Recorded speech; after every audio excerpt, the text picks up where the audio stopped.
So you were asking about turning your head during the video. The only way I know to do that is to add a keyframe. So I was going to show you really quickly what I meant. I'm using Revit, but this is the same for Rhino, really. I just have a couple of views, so I just want to show you. I have one view, it's a second view here, and then if I go to my first 3D view,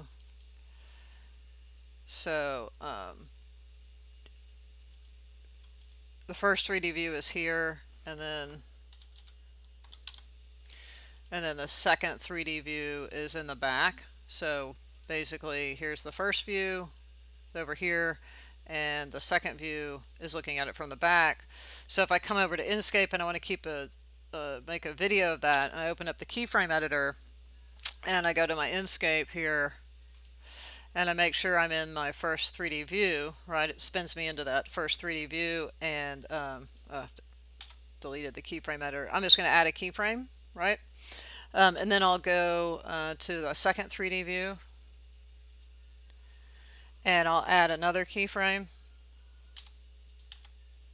Right, so just add another one. So it puts it there and it gives us 32 seconds, which is way too long. I don't want to wait that long. So I'm just going to pull this down so it goes a little faster for our purposes. I'll pull it down to around 10 and then I'll preview it. So it's going to flip me around and you can see that this guy is coming and then it's going to cut off the top of the building, right? And what if I wanted to keep that building in frame? How do I do that?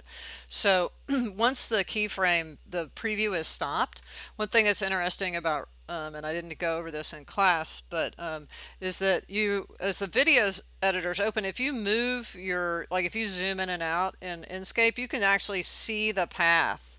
So you can see that path of of the the camera to camera. And what you can do is if you hover over that path, you can actually add a keyframe in. So if I wanted to get that whole building in, I could add a keyframe in, probably want to do it maybe around the middle of the building, right? So kind of get close, doesn't have to be exact, but maybe somewhere about right there I could add a keyframe. And you'll see it'll click into that keyframe, into the keyframe editor immediately, and I can adjust my view. So if I wanted to go up, right, and make that guy go up, I can.